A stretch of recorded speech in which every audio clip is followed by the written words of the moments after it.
Bonjour et bienvenue pour cette nouvelle ressource.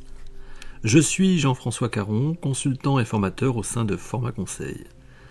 Je vous propose dans ce nouvel épisode de réfléchir ensemble sur la façon de développer l'esprit d'équipe en audit.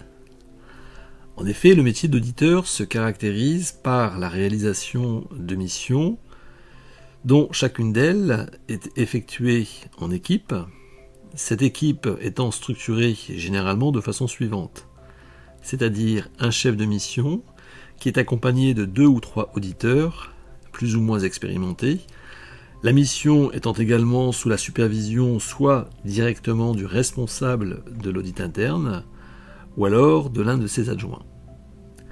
Le travail en équipe, même s'il présente de nombreux avantages, n'est pas toujours simple. En effet, toute équipe réunit des individualités, donc toutes différentes l'une de l'autre, pour œuvrer finalement ensemble à l'atteinte d'un ou plusieurs objectifs communs.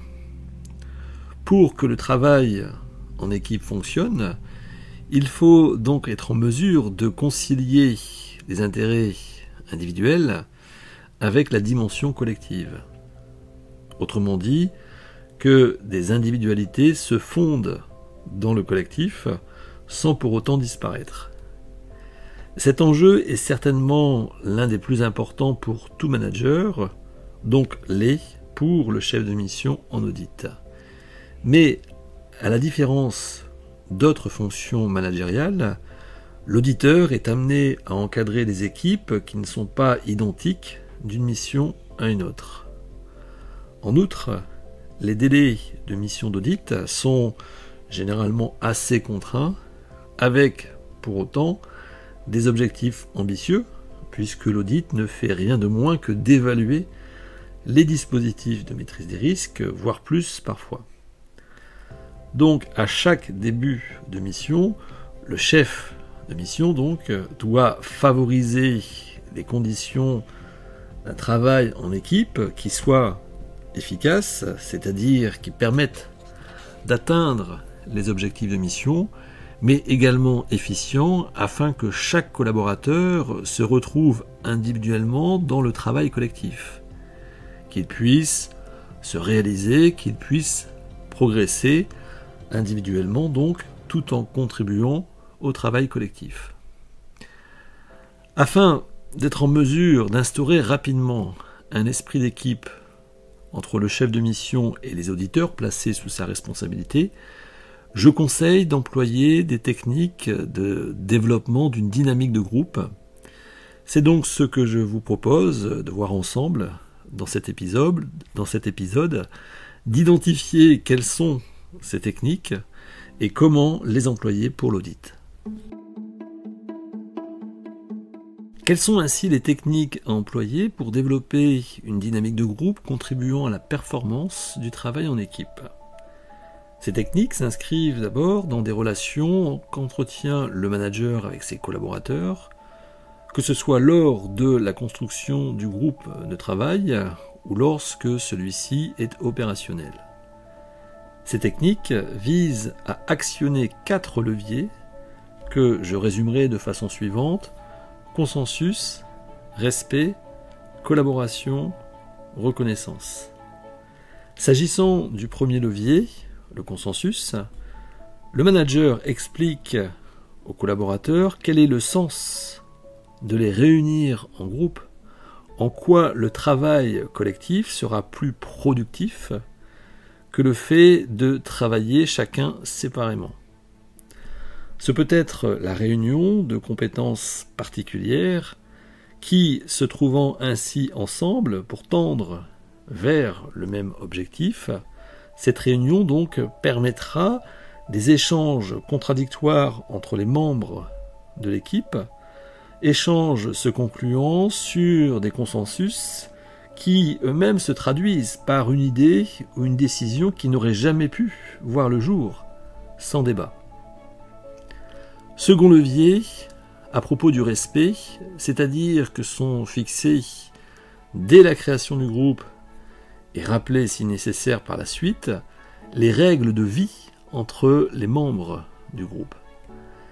Ces règles doivent être l'assurance pour chaque personne appartenant au groupe, de pouvoir s'exprimer au sein du collectif, donc d'être reconnu en tant qu'individu et pas seulement en tant que participant au groupe. Concernant la collaboration, le troisième levier, il s'agit de déterminer le mode de fonctionnement du groupe. Qui fait quoi? Avec qui? Qui supervise qui et quoi? Qui décide de quoi et comment? Le fait de prévoir par exemple des réunions d'équipe à fréquence régulière appartient à ces modes de fonctionnement. Et enfin, quatrième et dernier levier, la reconnaissance. Il y est question d'établir un accord, disons-le, entre le manager et ses collaborateurs sur les critères d'évaluation de la contribution de chacun, en fonction donc d'objectifs individualisés, mais également de retenir des critères d'évaluation collectifs à l'échelle du groupe. Ceci permet ainsi d'associer les performances individuelles avec la réussite collective, si bien évidemment le groupe est performant, espérons-le.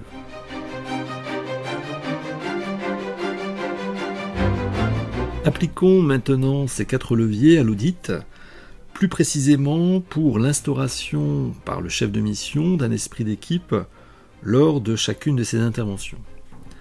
Le chef de mission donc réunit son équipe, les auditeurs placés sous sa responsabilité pour la mission en question, réunion qui est faite juste après que la lettre de mission ait été envoyée aux audités et qui officialise le démarrage des travaux. Donc, le chef de mission, s'adressant à ses collaborateurs, utilise le premier levier, je le rappelle, le consensus. Il explique ainsi en quoi le fait pour les auditeurs de travailler ensemble va permettre d'atteindre collectivement les objectifs de mission, que ce soit le fait de co-construire le programme de travail, de réaliser conjointement les entretiens d'audit, d'échanger avec des points de vue parfois différents sur les constats, sur les recommandations, et enfin d'émettre ensemble, donc pour l'équipe, une opinion d'audit. Second levier, le respect. Le chef de mission indique en particulier que toute information collectée au cours de la mission est à partager entre les membres de l'équipe, de façon à ce que chacun soit l'égal de l'autre, en quelque sorte, en termes d'information. Le chef de mission précise également que chaque auditeur sera amené à se prononcer tant sur ses travaux que ceux des autres auditeurs lors des échanges contradictoires.